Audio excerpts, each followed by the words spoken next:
Bonjour à tous, bonjour à toutes, vous êtes bien sur Sabiopod, un podcast qui traite de science-fiction et de fantastique sur tous les supports possibles et inimaginables auxquels l'espèce humaine a pu penser jusqu'à présent. Donc aujourd'hui on va parler d'un film que j'apprécie encore une fois beaucoup. De toute façon, le jour où vous me voyez commencer à parler de choses qui ne me plaisent pas sur ce podcast et à râler dans mon coin, vous me faites signe, mais a priori, ça ne risque pas d'arriver. Je vais juste parler de choses que je trouve intéressantes.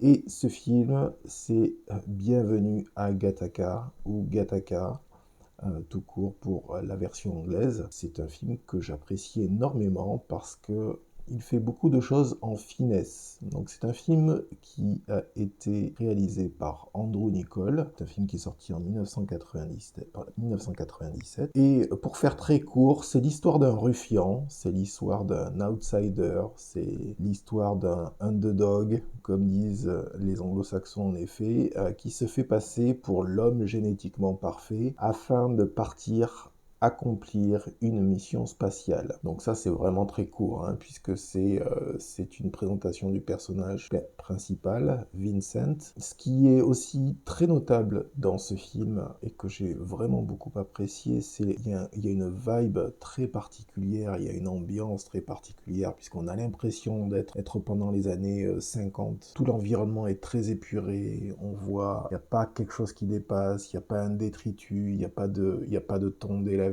Tout est, les gens sont en costume, je veux dire, hommes comme femmes. Ça laisse une, ils sont tous très bien habillés, très bien coiffés. Il y a une espèce de volonté de montrer la perfection ou d'être sur son 31 tout le temps pour montrer qu'on est à la hauteur des tâches à accomplir. Et en même temps, il y a dans les tons de couleurs, il y a un côté sépia qui reste là, donc avec des tonalités en termes de couleurs qui sont dans les jaunes, qui couvrent un peu l'ensemble du film. Mais ça rend très bien justement parce que ça donne l'impression d'être en face d'un film qui joue sur la nostalgie d'une certaine époque, tout en se permettant de la remettre en place et de la remettre dans un futur possible. Donc il y a un jeu comme ça en effet qui s'effectue entre la représentation du passé et l'utilisation de nouvelles technologies.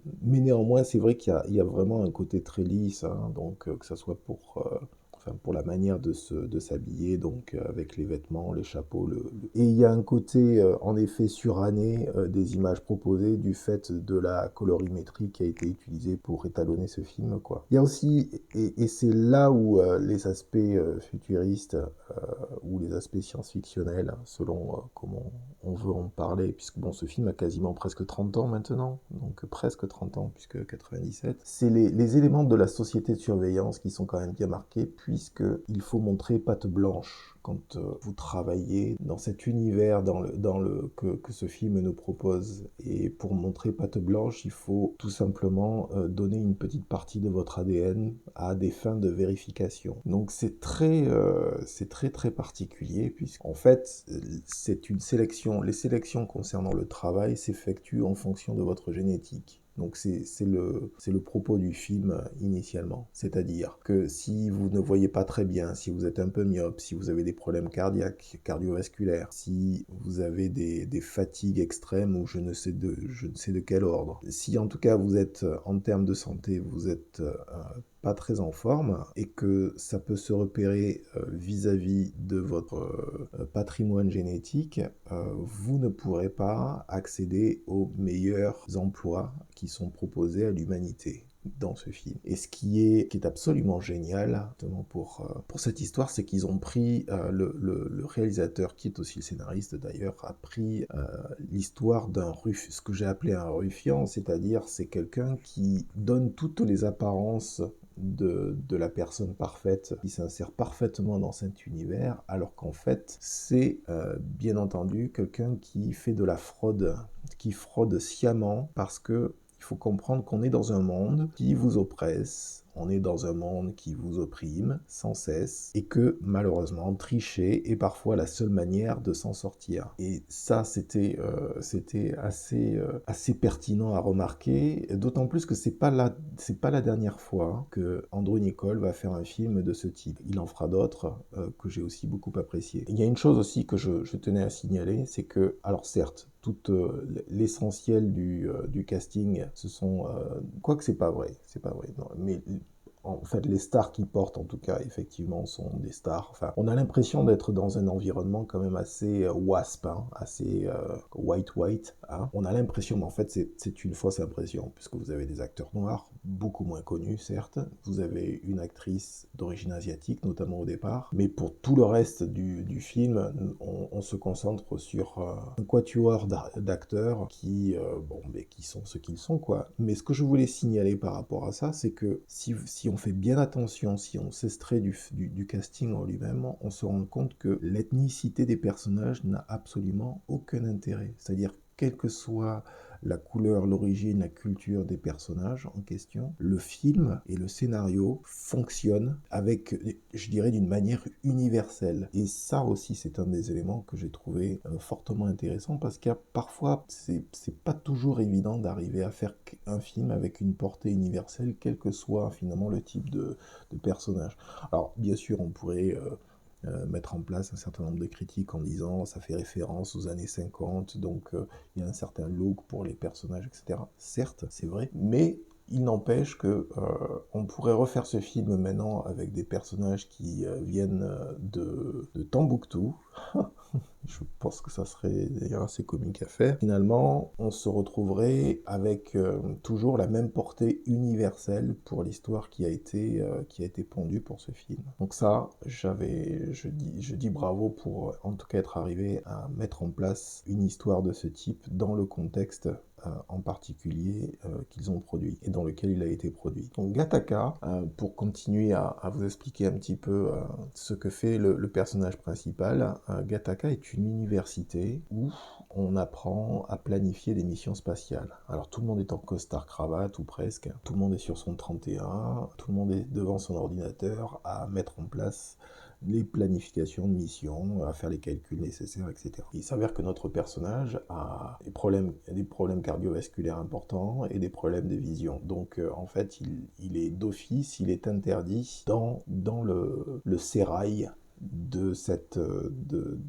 école qui s'appelle Gattaca. À noter aussi que l'architecture, en fait, les lieux de tournage prennent essentiellement part dans un bâtiment très connu qui s'appelle le Marin County Civic Center, donc qui a été designé par un architecte aussi très connu, donc Frank Lloyd Wright. Et ce qui est très intéressant, c'est que justement ça donne des perspectives qui sont assez limpides, assez claires. L'intérieur du bâtiment aussi est extrêmement lisible, les courbes sont très bien placées au bon endroit. D'ailleurs, le positionnement des personnages par rapport, ou des personnages par rapport aux discussions qui vont avoir lieu, il y a toujours aussi un petit côté symbolique, une juxtaposition entre le dialogue qui s'effectue entre les personnages et le choix architectural ou d'architecture intérieure qui est effectué. On peut vous donner, bien sûr, il y a un exemple très simple, c'est que vous avez au moment de la naissance de Vincent, vous avez dans le bureau du médecin, vous avez un escalier en colimaçon, et on parle de sélection génétique. Donc qui dit sélection génétique dit la double hélice de l'ADN, donc un escalier en colimaçon, la double hélice de l'ADN, bon, vous comprenez que voilà, on retrouve en fait certains éléments de l'architecture, on les retrouve dans les propos des personnages et vice versa. Donc c'est aussi cet élément-là qui vaut la peine d'être remarqué, pour la simple et bonne raison qu'avec finalement très peu de moyens, Andrew Niccol, avec très peu de moyens, utilise tous les éléments symboliques qui sont à sa disposition pour faire passer le message de l'importance de l'ADN dans cette société qui est futuriste ou rétro-futuriste. C'est quelque chose d'assez pointu, enfin d'assez intéressant à noter comme ça tout au long du film. Alors il y a un autre aspect aussi qui vaut son pesant de cacahuètes, si vous me permettez l'expression, c'est que l'ensemble des... Donc le paradoxe évident de cette société qui, en surface, apparaît comme étant relativement lisse, relativement propre sous tous les rapports, bien sous tous les rapports, c'est que vous avez l'inconscient humain qui se manifeste. Et on sait très bien que l'inconscient humain, comme il est conscient de ça, c'est tout à fait le paradoxe d'ailleurs, c'est que l'inconscient humain est peut-être plus conscient de l'aspect terminal de nos vies que notre conscience au jour le jour. Sinon, on aurait beaucoup de mal à vivre si on pensait à ça tout le temps. Mais notre inconscient est là pour nous le rappeler de temps à autre, et il nous le rappelle de temps à autre, et ça se traduit dans le film par les comportements finalement de tous ces protagonistes qui ont quelque part tous plus ou moins des tendances autodestructrices qui sont relativement notables. Alors qu'est-ce que j'entends par des tendances autodestructrices dans cette société apparemment parfaite, c'est que finalement, pour reprendre la ligne de dialogue d'un film italien que j'apprécie beaucoup, ils ont tous parfois besoin de se salir un peu, voilà. Et ce faisant, ils prennent des risques. Et les risques sont des risques relativement classiques qui sont connus de tous, hein. Donc se rencontrer, s'encanailler, se tourner autour, boire de l'alcool, prendre des substances un peu particulières ou oser faire des choses qui sortent de l'ordinaire. Cela peut amener à se retrouver dans des situations que l'on peut regretter, et d'autant plus lorsque ce n'est pas exceptionnel, c'est-à-dire lorsque ce sont des comportements qui sont récurrents et qui sont amenés à se répéter. Donc c'est d'autant plus appréciable puisque c'est forcément cet aspect psychosociologique de cette société parfaite, trop consciente d'elle-même, qui se veut une image lisse de l'idéal humain, et bien sûr contrebalancée, à contrario, par une société sous-jacente, underground, pour reprendre bien sûr l'expression consacrée, celle qui se roule dans la fange, dans l'alcool, dans le sexe et autres stupéfiants. Un peu comme si les deux n'étaient pas liés d'ailleurs. Vous avez quelque chose de très particulier dans ce film qui montre finalement très clairement que c'est une société collée-montée, mais qui est complètement schizophrène et qui a, je dirais, un peu de mal à admettre la faute et un peu de mal à admettre que cette société, elle n'est pas aussi parfaite qu'ils aimeraient tous le croire. Mais finalement, on voit beaucoup de gens qui ont des tas de défauts, on voit beaucoup de gens qui ne sont pas parfaits, on voit beaucoup de gens qui en apparence le sont, mais ne le sont pas du tout. Donc c'est ça qui est intéressant, c'est que on voit que quelque part, il y a une critique de la société d'apparence, puisqu'il y a des failles qui sont quand même de plus en plus béantes dans la société qui nous est montrée dans ce film, mais on voit bien que c'est aussi une critique de nos sociétés occidentales à nous, hein, et de son idéal, donc qui se veut très lisse en surface, avec pas, excusez-moi le terme, un P de travers, tout ça pour dire qu'effectivement ce n'est pas la réalité, et que les mauvaises odeurs, elles ont aussi tendance à remonter. Et ça se traduit dans cet univers, dans ce film, d'une manière très très précise, puisque la sélection se fait via le capital génétique de chaque individu à travers son ADN. C'est-à-dire si vous avez des maladies, si vous avez des problèmes d'acuité visuelle, si vous avez des problèmes cardiovasculaires ou cardiopulmonaires, si vous avez des problèmes d'hérédité en termes de myopie ou autres problèmes, en fait, ça peut aller, je pense, éventuellement jusqu'à des maladies dégénératives plus tard. Toutes les déficiences dans ces domaines vont vous recaler d'office en matière d'emploi dans la société qui se veut être une société parfaite. Donc on est bien sûr tout à fait dans le cadre de l'eugénisme et de la sélection par la génétique. Donc c'est pas une sélection qui est d'ordre racial. Donc c'est, comme je le disais, c'est pas une sélection d'ordre racial ou d'ordre ethnique qui est effectuée. C'est un autre type de sélection qui s'effectue et qui consiste à utiliser le capital génétique, ou j'ai presque envie de dire d'ailleurs l'absence d'un certain capital génétique, c'est-à-dire des déficiences génétiques, pour vous exclure de l'échelle sociale, pour vous exclure de certaines possibilités d'emploi. Et c'est comme ça que vous êtes effectivement relégué tout en bas, sans possibilité de vous développer. Et l'aspect le plus important finalement de ce film, c'est qu'on comprend que si vous avez 2 sous de cervelle, voire un bol entier de pièces d'or, vous aurez envie, il est évident, vous aurez besoin de tricher, puisqu'une société qui est apparemment lisse, alors qu'elle ne l'est pas, et qu'elle ne l'a jamais été, va automatiquement mettre en place des systèmes palliatifs et des systèmes qui vont permettre à certains individus de passer outre le type de sélection qui a, en tout cas jusqu'à présent dans le film, été mise en application. D'où d'ailleurs vient la notion de borrowed ladder, donc échelle d'emprunt, ou échelle empruntée, donc pour justement gravir les échelons de l'échelle sociale, qui sont donc des gens qui très soigneusement font en sorte de se soustraire au système de vérification d'identité, que ce soit via la génétique, que ce soit via les papiers, que ce soit via la capacité à passer pour quelqu'un d'autre. Donc, du moment finalement qu'ils arrivent à aller jusqu'au bout de leurs objectifs en tant que personne. Alors ça, c'est un des aspects, puisque le personnage principal est d'ailleurs un Borrowed Ladder, en effet, fait partie de cette catégorie. Ce qui m'a marqué aussi et que j'ai trouvé important, surtout quand on compare au système qui ont eu lieu notamment dans la Seconde Guerre mondiale et spécifiquement en France, avec des formes de délation importantes, vous avez quelque chose d'assez insidieux qui se manifeste grâce notamment à un guichet public de vérification du capital génétique d'un individu. Donc vous avez un guichet public, donc pignon sur rue, tout le monde peut y aller, avec une éprouvette ou un certain élément génétique d'une personne en particulier, et demander une recherche sur le capital génétique en question de la personne pour savoir si elle correspond bien en effet à ce qu'elle présente. C'est-à-dire qu'il n'y a pas de décalage entre la présentation lisse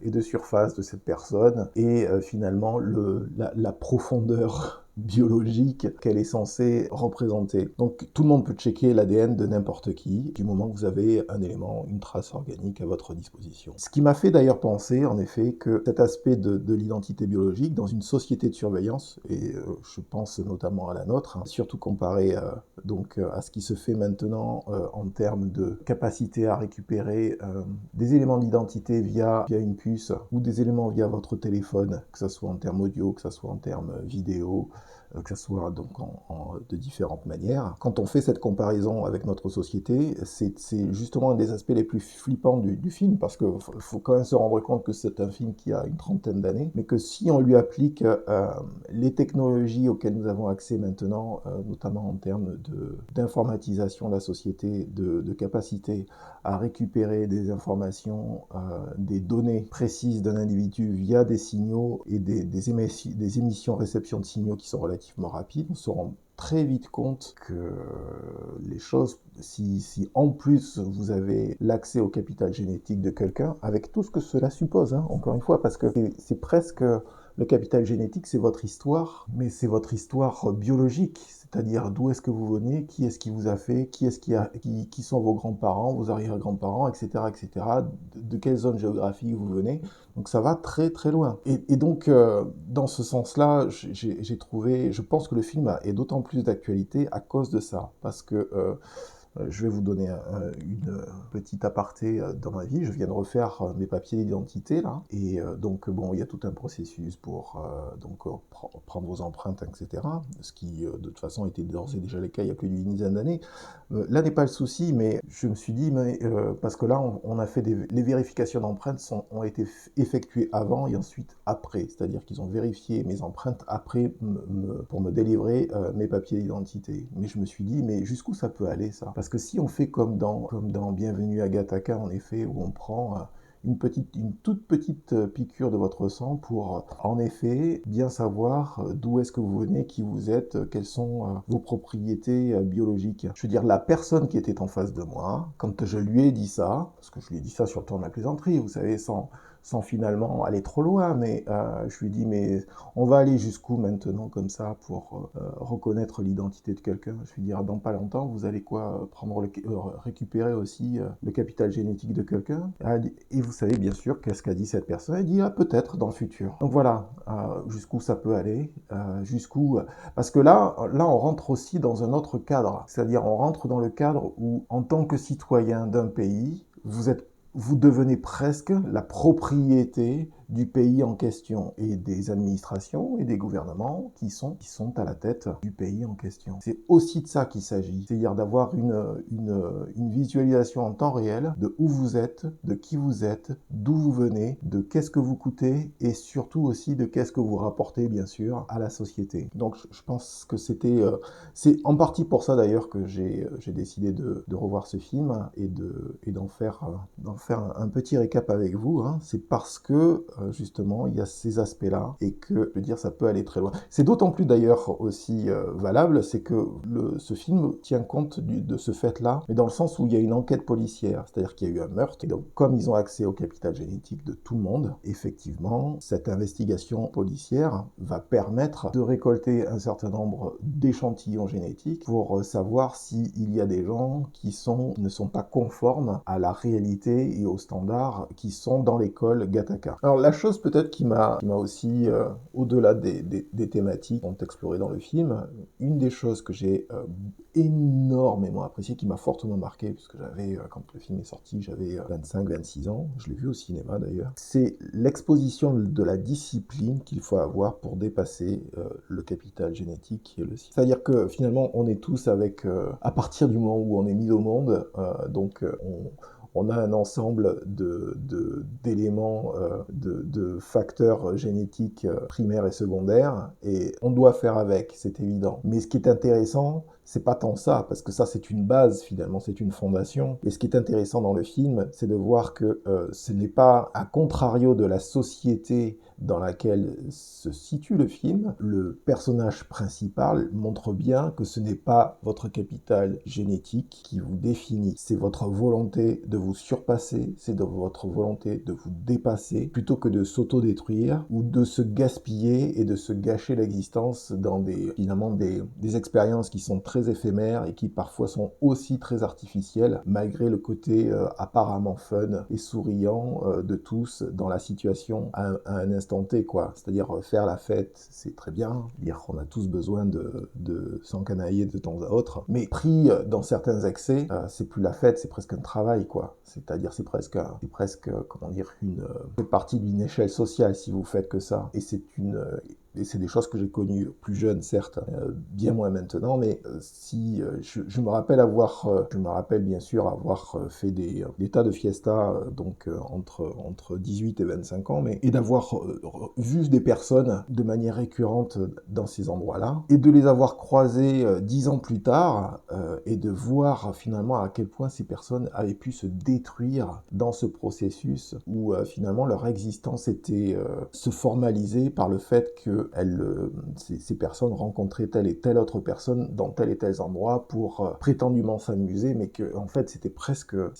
devenu une forme de justification sociale finalement. Et de voir que finalement ça peut aller aussi très très loin, de voir que ça peut, serait-ce que de boire de l'alcool de manière quasi systématique, hein. Donc j'ai rien contre l'alcool, hein. Je suis consommateur régulier, mais il faut bien se rendre compte que quand vous faites un certain nombre de soirées, si vous faites ça pendant 10-15 ans et que vous sortez 3 fois par semaine, vous allez finir par le sentir physiquement. Et je pense qu'on est tous, à un moment donné, on a tous croisé quelqu'un qui a pris un coup de vieux assez rapidement après une période relativement longue d'exposition à ce type d'environnement, quoi. Juste pour dire que faire la fête de manière exceptionnelle, c'est super, mais faire ça de manière ultra régulière sur une longue période de temps, c'est plus un métier qu'autre chose. Donc, aparté étant fait, ce sur quoi je voulais revenir, c'était justement sur l'autodiscipline du personnage principal, Vincent, qui montre qu'il est prêt à souffrir beaucoup de choses et à accepter beaucoup de choses juste pour être en mesure de réaliser son rêve. Ça, c'était fabuleux à voir. C'était fabuleux de comprendre que le personnage était prêt à aller très très loin,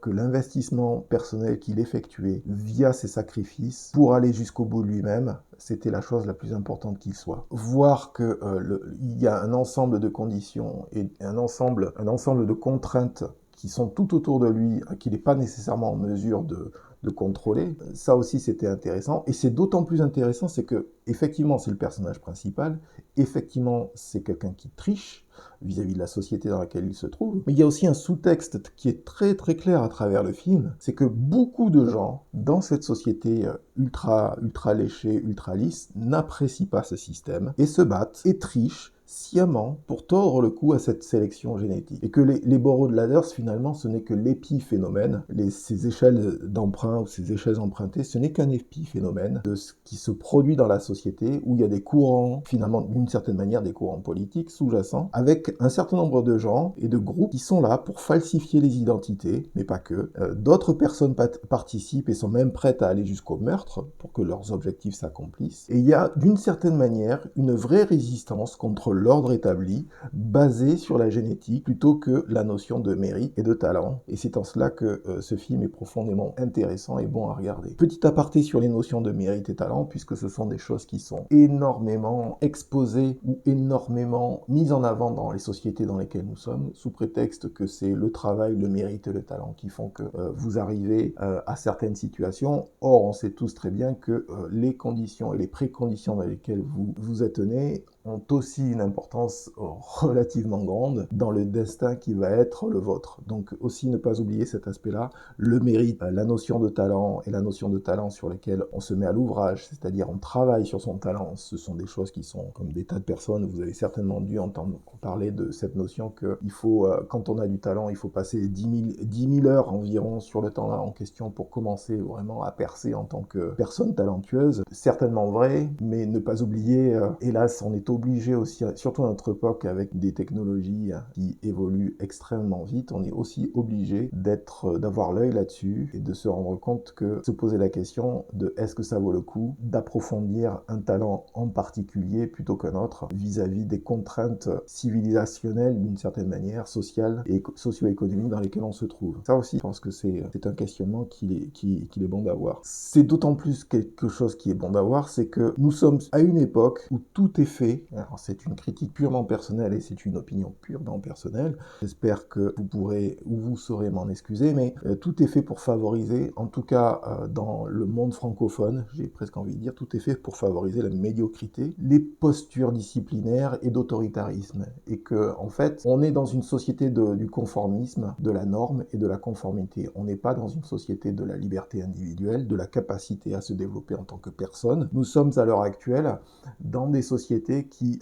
favorisent plus le tais-toi et obéis, fais ce qu'on te dit, surtout pas ce qu'on fait, bien sûr, plus qu'autre chose. Ce qui, vous l'aurez compris, pour des individus comme moi, il est certain que ce n'est certainement pas la meilleure voie à prendre pour faire en sorte que l'ensemble d'une population puisse se développer sainement, on va dire. Alors, bien sûr, il est difficile de regarder ce film à notre époque et de ne pas penser à la sélection génétique qui pourrait être effectuée dans un proche avenir. On parlait de société de surveillance tout à l'heure et de la corrélation qui pourrait être faite effectivement avec le capital génétique de chacun.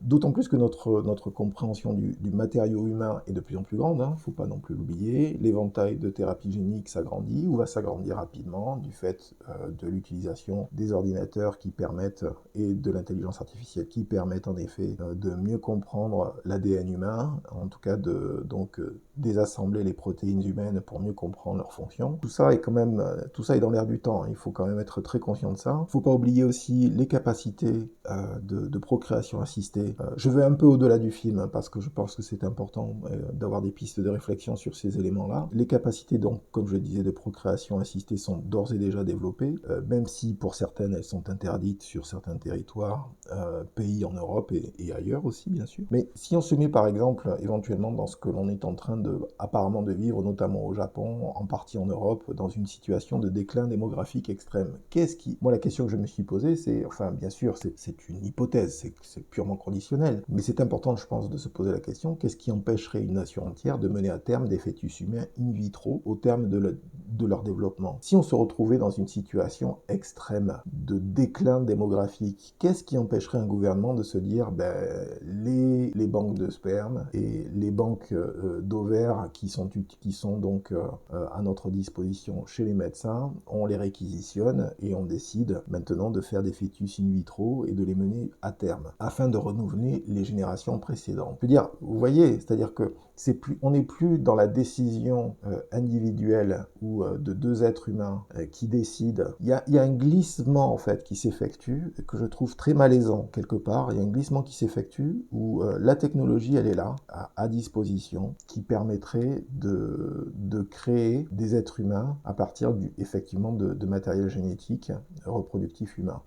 Certains vous diront, ouais, mais c'est pas possible, machin. Non, je veux dire, c'est clairement faisable. Et c'est assez, ça fait un peu froid dans le dos, hein. Faut être très très clair, puisque là, je parlais de propriété de l'État sur le fait qu'ils ont connaissance de tout ce que vous êtes, mais c'est pareil, on se retrouve dans un même cadre. Si ce sont des gouvernements ou un État qui décide de mettre en place des systèmes reproductifs artificiels qui permettent de renouveler la population, on se retrouve encore plus dans un système où vous avez des États qui sont propriétaires des gens qu'ils développent. Qu'est-ce qui leur empêche de dire, par exemple, pendant 25-30 ans, on va faire en sorte, pendant 25 ans, on va faire en sorte que vous puissiez vous développer, et les 25 prochaines années, vous allez devoir travailler pour rembourser cet investissement que l'on a fait sur vous, sinon vous n'existeriez pas. Je veux dire, je ne suis pas en train de dire que ce type de scénario serait susceptible d'exister, je dis juste qu'il y a des gens qui sont suffisamment tordus pour y penser. C'est tout ce que je suis en train de dire, bien sûr. Je m'inclus dans les gens tordus, c'est évident, puisque ça m'est passé par la tête. Je tenais aussi à revenir sur le passé, c'est précisément ce qui se produit dans THX 1138 de George Lucas. Alors, certes, on est dans un environnement clos, donc on est sous terre, etc.,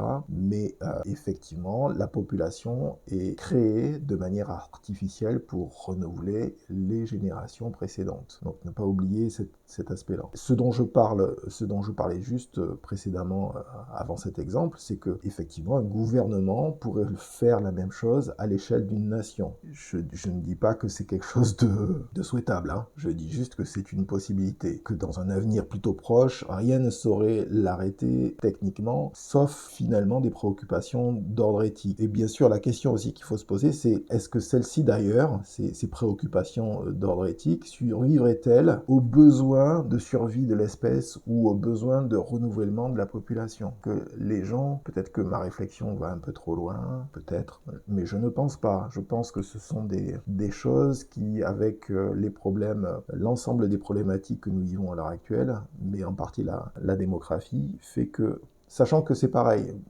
on entend beaucoup parler de déclin, et puis je tenais à mettre un bémol d'ailleurs sur ces notions de déclin démographique, et notamment en France d'ailleurs, qu'on entend toujours des gens comme Elon Musk dire qu'il y a des problèmes on est dans des déclins de population, et dans certaines zones c'est vrai en Italie, c'est vrai au Japon, c'est potentiellement vrai en France, encore que c'est relativement limité pour l'instant, c'est vrai dans les pays nordiques, c'est pas la peine de se cacher, c'est vrai, il y a un vieillissement des populations. Mais je tenais à signaler quelque chose, parce que vous avez un site web qui s'appelle The Worldometer qui vous permet en fait de savoir l'état de la démographie, ok, sur les 50, 60, 70 dernières années. Et donc j'étais curieux, donc j'ai pris mon année de naissance, enfin j'ai fait ça je crois que c'était en 2018. Donc j'ai voulu voir en fait les naissances de 1970 à 2018 pour voir finalement comment la démographie avait évolué, et je pense avoir été quand même assez choqué de me rendre compte. J'avais regardé pour le monde entier. Ouais, j'avais regardé pour le monde entier, c'est ça, entre 1970 et 2018. Et ce que j'ai remarqué, c'est qu'il y a un phénomène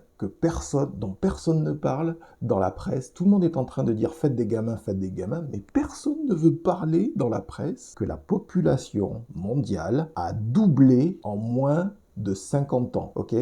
Donc je me répète, entre 1970 et 2018, il y a une augmentation de plus de 100%. On est passé de 3 milliards 250 millions de personnes et des brouettes, etc., etc. J'ai plus le chiffre précis en tête, vous m'en excuserez, mais j'ai retenu les grands ensembles. 3 milliards 250 millions en 1970. En 2018, on est déjà plus de 7 milliards. Donc ça veut dire une augmentation en moins de 50 ans de plus de 100%. Donc avant de parler de déclin, il faudrait aussi rappeler que les gens ne naissent pas et meurent de suite. Il faut leur laisser le temps de vivre aussi un petit peu.